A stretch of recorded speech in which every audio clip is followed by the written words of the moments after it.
सभी लोगों को मेरा प्रणाम। ये हिंदी भाषी का मंच है, कोई राजनीति मंच नहीं, इसलिए कोई राजनीति बातें हमें नहीं करनी चाहिए और मैं खुद भी नहीं करूँगा। एक समाज, हमारा हिंदी भाषी, हमारा हिंदी समाज, हम सभी को अपने आत्मसम्मान की रक्षा करने की स्वतंत्रता है। हम सभी अपने भाषा के लिए हम लड़ें, वो भी हमारी आत्मसम्मान है। हम अपनी भाषा के लिए, अपने आत्मसम्मान के लिए हम कोशिश अवश्य करना चाहिए, प्रयासरत हमें अवश्य रहना चाहिए। हमने हमेशा से देखा है कि लोग कहते हैं कि हम राजनीति नहीं करते, बट राजनीति होती है। हमेशा से हमारे हिंदी भाषियों के साथ राजनीति हुई है, आज भी राजनीति हो रही है। और अभी जो कुछ चीज़ें जो चल रही है कुछ दिनों से, वो भी एक राजनीति से ही प्रेरित है। तो हम आज सुधीर शर्मा जी, आपकी टीम को और आपको बहुत बहुत मैं साधुवाद देता हूँ, दिल से धन्यवाद देता हूँ वाकई, कि आपने एक प्लेटफॉर्म बनाया कि आप हम सभी गिले शिकवे दूर करके और इस मंच के माध्यम से हम अपने समाज को, अपने हिंदी भाषी को, अपने परिवार को आने वाले समय में हम अपने बच्चों को कैसे सुरक्षित रखें, इस मंच के माध्यम से जो हम सब एक प्लेटफॉर्म पर आइए।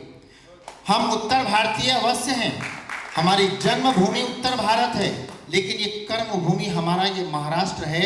हमें इस बात को भी हमें नहीं भूलना चाहिए। हम उत्तर भारतीय हमेशा एक खेल खेलते हैं, लंगड़ी का खेल खेलते हैं, एक दूसरे की टंगड़ी खींचने का खेल खेलते हैं। लेकिन हमें इस महाराष्ट्र से भी सीखना है कि इस महाराष्ट्र के अंदर गोविंदा होता है, एक दूसरे के ऊपर कांधे दे के सपोर्ट करके 5वीं 6ठी 7वीं मंजिल तक पिरामिड बनाकर और अपने लक्ष्य को प्राप्त करता है और हंडी मटकी को फोड़ता है। अब मैं अपने बारे में बताता हूँ। मैं 95 में यहाँ पे आया और 98 से मैं राजनीति में जुड़ा, राम सेठ ठाकुर साहब से जुड़ा। उसके बाद हमने 2000 में छठ पूजा शुरुआत किया, जबकि न्यू पनवेल में कहीं कोई छठ पूजा नहीं होता था। सारे लोग छठ पूजा करने अपने अपने गांव चले जाते थे। हमने 2 लोगों को थोड़ी सी साफ सफाई करके, अदई तालाब बहुत सारे लोगों ने देखा होगा, 2 लोग वहाँ पे शुरुआत किए। मैं वहाँ पे खड़ा था, मैं खुद फावड़ा लेके थोड़ा सा उसको साफ सफाई किया और साफ सफाई करके वहाँ पे छठ पूजा शुरुआत किया। आज वहाँ पे करीब 4 से 5 हज़ार लोग आज वहाँ पे छठ पूजा करते हैं और बड़े धूमधाम से छठ पूजा होती है। ये हमारा करीब 24वां साल हो गया। हमने 2001 से शुरुआत किया था। और उसके बाद हमने सरस्वती पूजा भी देखा कि न्यू पनवेल के अंदर सरस्वती पूजा नहीं हो रहा है।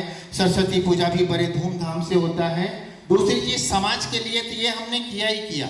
मैं अपने राजनीति क्षेत्र में मैंने क्या किया, अपने समाज के लिए। खारगर में जब हमारे उससे पहले एक आए थे, शिंदे साहब आए थे, काफ़ी हंगामा मची थी महानगर पालिका के कमिश्नर किसी सुधाकर शिंदे, कि एक भी उत्तर भारतीय, कोई भी हो, उत्तर भारतीय ही नहीं कोई भी हो, कि रोड पे धंधा नहीं करेगा। हमारे एक विनोद ठाकुर है जो अभी यहाँ पे मौजूद नहीं है, नहीं आया है। विनोद ठाकुर ने हमसे कहा कि बाबा ऐसा ऐसा ऐसा ऐसा है, लोग तकलीफ दे रहा है। मैं बोला चलो हम आवाज़ उठाएंगे। और मैं और विनोद ठाकुर मिलके हमने महानगर पालिका से बहुत रिक्वेस्ट किया कि साहब ये डेली धंधे वाले हैं, ये लोग बाहर से आए हुए हैं, डेली रोड पे धंधा करते हैं, साइड में धंधा करते हैं, 2 रुपया कमाएंगे, 100 रुपया कमाएंगे तो बीवी बच्चे को पालेंगे। लेकिन आज आप बोल रहे हो कि ठीक है, आपने बोला कि आप रोड पे मत करो, साइड में मत करो, फुटपाथ पे मत करो, ठीक है कोई बात नहीं, हमें मंजूर है, लेकिन उसको जगह दो। इन लोगों ने जगह देने से मना किया, जगह दिया भी तो मराठी लोगों के लिए जगह दिया। फिर हमने और विनोद ठाकुर ने हमने महानगर पालिका के बिल्डिंग के नीचे हमने तंबू बनवाया, पंडाल बनवाया और वहाँ पे भूख हड़ताल पे बैठ गया। वहाँ से जो भी महानगर पालिका से लोग नीचे उतरे, महापौर मैडम है, डॉक्टर कविता चौतमल आई, परेश ठाकुर आए, सारे लोग आए, हमने अपनी बात बोला, नहीं नहीं तिवारी जी हम लोग आगे बात करेंगे। बोला नहीं बिल्कुल हम लोग यहाँ से उठेंगे, और हम लोग नहीं उठे, साढ़े 11 बजे रात तक बैठे रहे। आमदार साहब का फ़ोन आया प्रशांत दादा ठाकुर का कि जितेंद्र जी हमने शिंदे साहब से हमने अपॉइंटमेंट लिया है, कल आपकी बात हम उनसे करवाएंगे, मिलवाएंगे, आप भूख हड़ताल छोड़ दीजिए। फिर हम लोग वहाँ से हड़ताल ख़त्म किए। दूसरे दिन उन्होंने बात करवाई और हमने अपने उत्तर भारतीयों के लिए, वो भाजी वालों के लिए, फल वालों के लिए जगह दिलवाई। राजनीति करना, भाषण दे देना, बोल देना बहुत आसान होता है, लेकिन हम अपने उत्तर भारतीय के सम्मान के लिए, अभी जैसे कई भाइयों ने कहा यहाँ पे मारामारी हुआ, वहाँ पे हुआ, उनको घर छोड़ के, यहाँ से छोड़ के जाना पड़ा, ये हमारे सम्मान की बात नहीं है, हमारे लिए लानत की बात है। हम अगर राजनीति करते हैं और हम अपने राजनीति कैरियर में अगर हमने उत्तर भारतीयों को, हमने अपने हिंदी भाषियों को अगर हमने प्रोटेस्ट नहीं किया, हम उनके लिए अगर खड़ा नहीं है, हम उनको अगर उनके सम्मान के लिए हम पुलिस स्टेशन जा नहीं सकते, किसी नेता के पास जा नहीं सकते, हम अपनी आवाज़ नहीं उठा सकते, तो हमें राजनीति करने का कोई हक नहीं है। राजनीति छोड़ देनी चाहिए हमें। ऐसी राजनीति करके क्या करोगे? हम अपने समाज के ऊपर से राजनीति कर रहे हैं और हम अपने समाज के लिए कुछ कर ही नहीं पा रहे हैं, तो क्या राजनीति करना है? दूसरी चीज़, अभी मैं आपके ही मुद्दे पे आ रहा हूँ। आपने जो ये 5 पॉइंट रखा है, ये 5 पॉइंट आपके सभी पॉइंट बहुत ही, आपने, मैं समझता हूँ कि 1 दिन, 2 दिन, 4 दिन, 5 दिन, 8 दिन का ये कार्य नहीं है।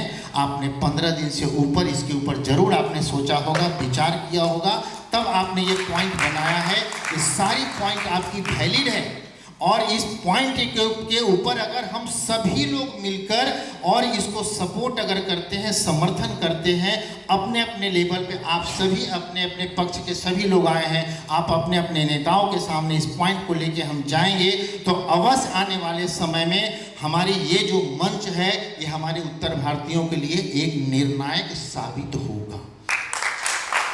बस मैं इतना ही आप लोगों से, आखिरी शब्द मैं इतना ही कहना चाहूँगा। शर्मा जी, मैं आपको विश्वास दिलाता हूँ, आपने देखा है कि अभी से पिछले बार भी हमने कार्यक्रम किया था 22 जून को, हमारे दरभंगा के सांसद गोपाल जी ठाकुर जी आए थे, उससे पहले हमारे खेल मंत्री जो बिहार के हैं सुरेंद्र मेहता जी, वो आए थे। हमने काफ़ी कार्यक्रम हम करते रहते हैं, ऐसा नहीं कि हमने लोगों को नहीं जोड़ा, हमने बहुत सारे लोगों को जोड़ा। एक फ़ोन पे 1 घंटा अगर हम लोगों को अगर फ़ोन करते हैं तो कम से कम 200-250 लोग, हमारा पूरा हॉल भर जाता है।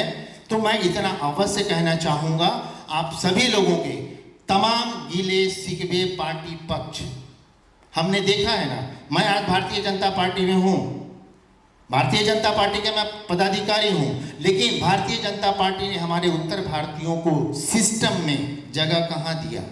बहुत सारे लोग, सब अपने अपने पार्टी से आप जुड़े हुए हैं। हमें, हमारे समाज के लिए इसमें एक पॉइंट और आपने दिया हुआ है कि राजनीतिक में, महानगर पालिका में, सिस्टम में ये हमारे हिंदी भाषियों की जगह मिलनी चाहिए। ये बहुत बड़ा वैलिड है, जनसंख्या के आधार पे हमें मिलनी चाहिए, मिलनी ही चाहिए, क्यों नहीं मिलनी चाहिए? हम कभी एक बार, चूँकि समय सीमित है, इसके लिए मैं इसे अब इतना ही लास्ट में एक सब मैं सभी लोगों से आग्रह करूँगा, ये तमाम चीज़, जात, भाषा, धर्म सब छोड़ के हम सभी अगर एक मंच पे आके अपनी बात को अगर बखूबी से, मजबूती से अगर रखेंगे तो हमारी बात को सुननी पड़ेगी। बस इन्हीं शब्दों के साथ आप सभी लोगों का बहुत बहुत धन्यवाद। जोर जोर से तालियां बजाइए भाई। बहुत एक पॉइंट्स को तिवारी जी ने बहुत बढ़िया तरीके से हाईलाइट किया, बहुत बहुत धन्यवाद आपका। एक बात, बहुत लेटेस्ट अपडेट्स और ताजा तरीन खबरों के लिए TV1 इंडिया लाइव को सब्सक्राइब कीजिए और नोटिफिकेशन पाने के लिए बेल आइकॉन को दबाना मत भूलिए।